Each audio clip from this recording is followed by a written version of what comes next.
Yep, that's right, I fell for the Squid Game hype train, and I have to say that this show is absolutely astonishing. Hey guys, it's me, Zeep, and today we're going to explore the Squid Game Iceberg Explained. Mainly because it's been stuck in my head for the past few days, and I need an outlet to gush about the show. Unfortunately, Netflix can be cruel, so I'm going to be unable to play some clips of the show. Instead, I'll opt in by using images from the show, or even footage of me playing the Roblox version of Squid Game. Hope you guys enjoy that. For those who don't know, an iceberg chart is as follows. The higher the iceberg, the more known or obvious the fact or theory is. And the lower the iceberg goes, the more obscure it becomes. Dude, I've made so many of these, it's not even funny. Please free me from my iceberg-addicted torture. The list was created by YouTuber Rick Net, who's a Spanish-speaking YouTube channel. In fact, I had to translate this list to English using my Hispanic background as a tool. Knowing another language can be nifty, kids. Beware.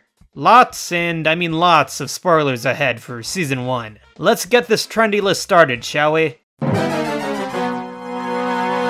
Squid Game. This is pretty self-explanatory. So, there's this game called Squid Game, and in the show Squid Game, well, let's just say that they play Squid Game. I'll use this section to gush about the show real quick. I first heard about the show via Twitter and randomly just gave it a shot. The first episode hooked me right away, with its Hunger Games type-ish themes. The character dynamics really made the show, with my favorite duo either being with players 240 and 67, or player 456 and player number 1. You know, before the old man revealed who he truly was. Tell me who your favorite characters are down below because I genuinely want to know. There's so many good dynamics in the show. Gi-Hun was a gambler. I mean, if you watched the show, then yeah, this is obvious. Gi-Hun betting on horse races brought him into hot waters. It should be of note that Gi-Hun doesn't just gamble with money, but also with his life on numerous occasions. In the end, his gamble in winning the game does pay off, but at what cost? His family still heads to the US, his mom passes away while he's in the games, and he ends up being immortalized online as a meme. Actually, that last part isn't so bad. Suitcase full of money. In the last episode of the first season of Squid Game, Gi-Hun hands a suitcase full of money to Cho's mother. It's hard to say how much is in it, but I'd like to think it's way more than enough for the mom and the brother of Se-byuk. I'm really glad Gi-Hun was able to pull through and take care of player 67's brother. So near the end of the season, the policeman tries to send out multiple photos and videos to the police force back home. If we recall, there was little to almost no signal where he was. This is really some theory-based stuff now, whether or not all the evidence was sent. I'm like 50-50 on this, and I feel as if this will be tackled more if there is a season 2 of the show, but I would like your guys' input on this. Personally, I think it probably did send, but the police force is confused of what to make with all this quote-unquote evidence. Ali Abdul's fingers. Ali's missing a couple fingers in the show. Ali states that he lost his fingers because he didn't have enough money to take care of them. It's obvious, but Ali's fingers were likely lost because of that dangerous machine in Ali's place of employment. Since he had no money, he was unable to keep the fingers and was forced to amputate them. It's pretty impressive that he was still able to get that far in the show despite this. Man, they really did him dirty. I really loved this guy, and seeing him go was crushing. The show's script. Dreams do come true, guys. In 2008, the original script for Squid Game was created by Hwang Dong-hyuk. Hwang was in a poor financial situation at the time, and in his frustrations, wrote a story that was an allegory and critique on modern capitalist society. The characters, Gi-Hun and Sang-woo, were based on two sides of himself. One which was poor and disadvantaged, while the other which painted a portrait of a university graduate who had high expectations to be met. He based the show on games he played while growing up in Korea, and over the years tried his best to make the show a reality, but he kept being rejected by studios due to the show's bizarre and grotesque themes. Eventually, Netflix acquired the show, hoping to appeal to audiences worldwide.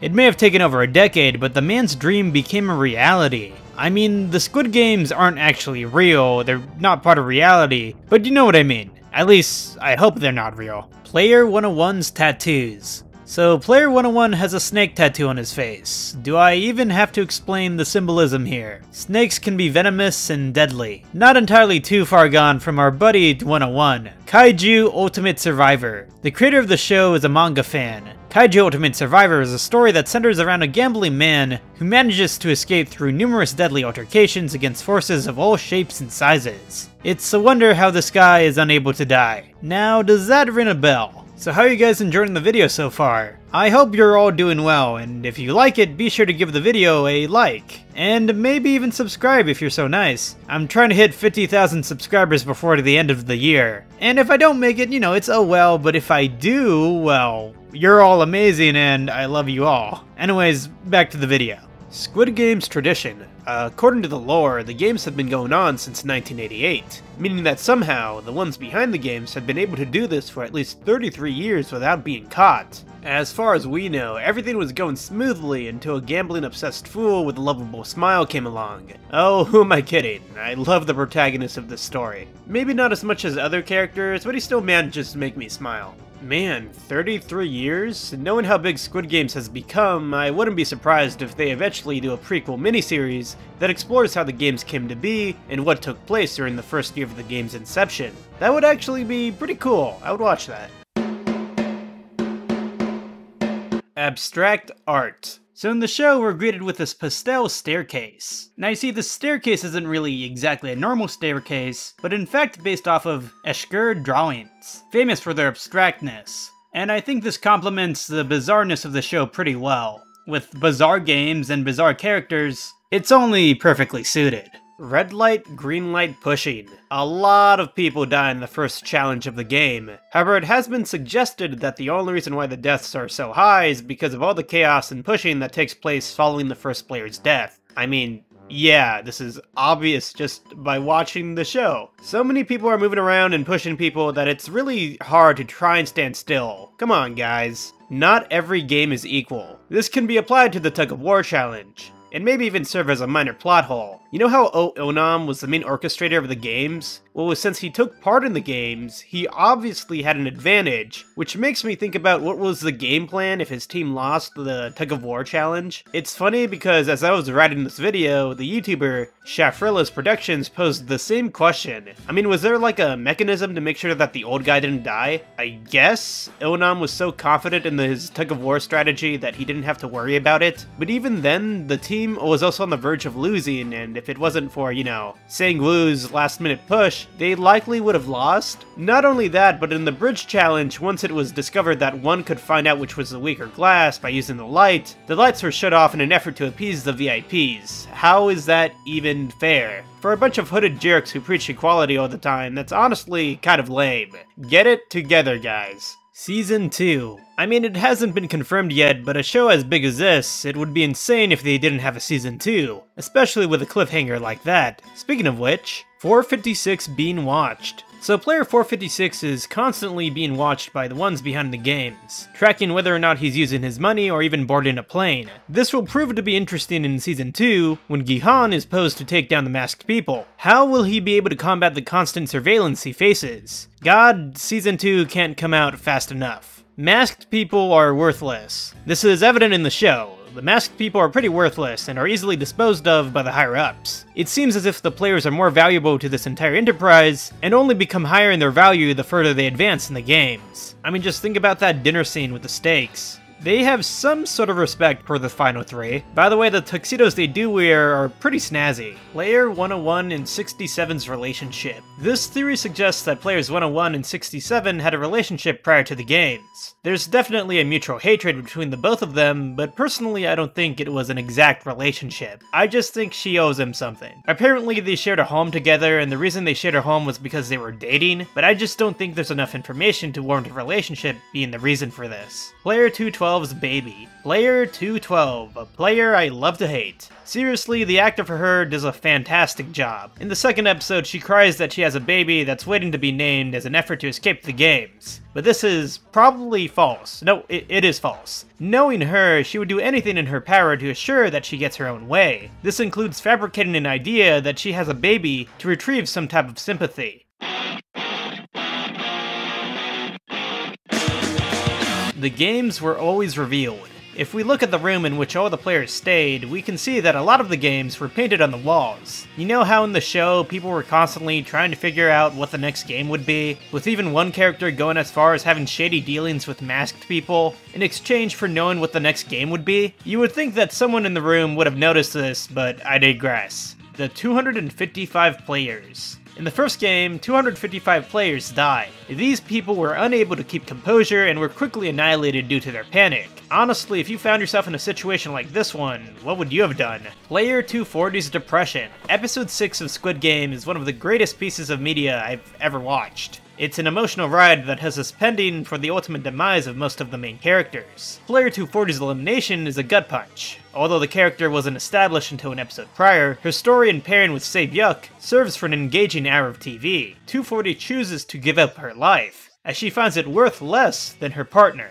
Although she appeared in a few episodes, I find her to be an utterly brilliant character. Sang-woo was always a traitor. This theory suggests that Sang-woo was a traitor from the start, even going as far to not warn Gi-Hun about the risk of choosing the umbrella during the honeycomb game. For Sang-woo, it was always looking out for himself first, and others second.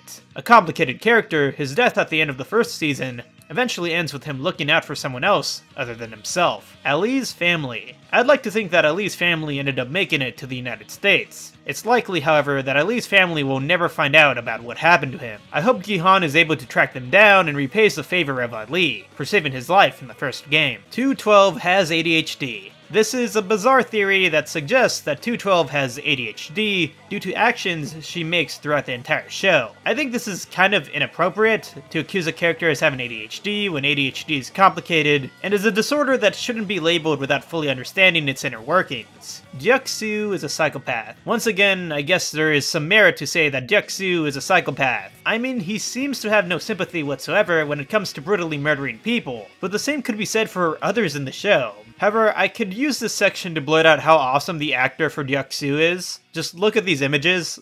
What a great guy.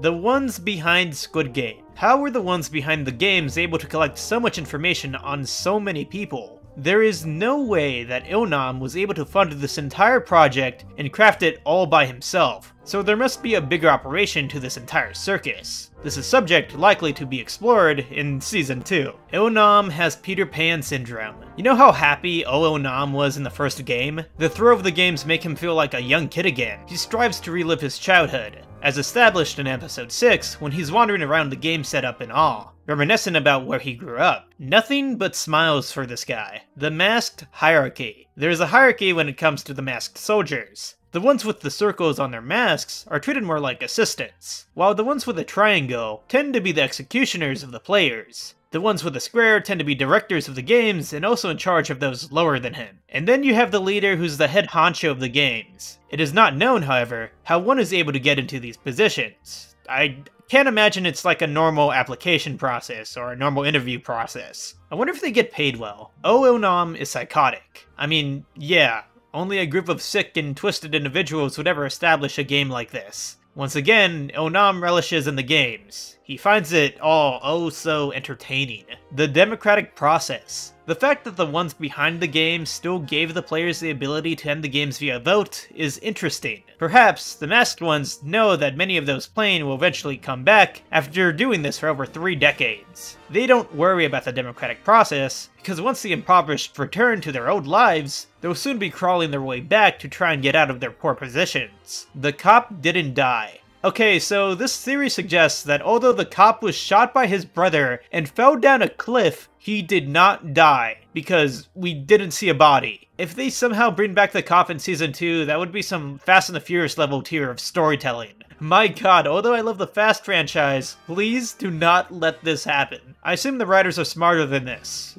I don't want any, like, last minute, oh, he was not actually dead, he actually stayed alive. Like, oh my god, that would be terrible. And it would lower the stakes established in the show. I already excused Il-nam's death scene, but please, in Season 2, make it so the stakes stay risen. Forced to run the games. So this theory suggests that the Black Masked Man is forced to run these games because there's some sort of superior force making him do so. Personally, I think he's always been in on it. It would be unlikely that he was being forced to do all of this, because he seems so enthusiastic about the games and the fairness of it all. 456's mom. Once Gi-Hun returns home, he finds that his mom passed away while he was in the games. Unfortunately, she died alone. Without telling us, we as an audience know that she succumbed to her old age and diabetes. The series is from Gi-Hun's POV. In the very beginning of the show, we hear Gi-Hun explaining the rules of the Squid Game. People have theorized that Gi-Hun is telling someone all about the games from his point of view, and detailing the story years far in the future after the completion of the games. The Spanish version of this list goes as far to suggest that Gi-Hun is fabricating moments of the Squid Games, that in reality he wasn't as merciful as he actually was, and was really a tone to that of Sang-woo's self-serving attitude, trying to paint a fake picture of himself. Now that would be interesting. The fight after dinner. The fight after dinner is one of the scariest and most messed up scenes in the entire show. God, it's terrifying. However, it should be noted that once Oh Il-nam says to stop the madness, the lights are immediately turned on. Once again, I get that this fight wasn't exactly a game, but how is this fair to the others? You imposter-looking bastards. The 14 who didn't come back. Okay, so the 14 who didn't come back to the games were said to still be monitored by the masked ones. However, if each person is said to be worth 100 million, wouldn't there be 140 million less won when it came to Gi-Hun's winnings? Is it possible that the ones behind the games killed the 14 players who ended up not coming back? I'm pretty sure that this may be the case, that this entire thing was an almost assured death sentence from the start.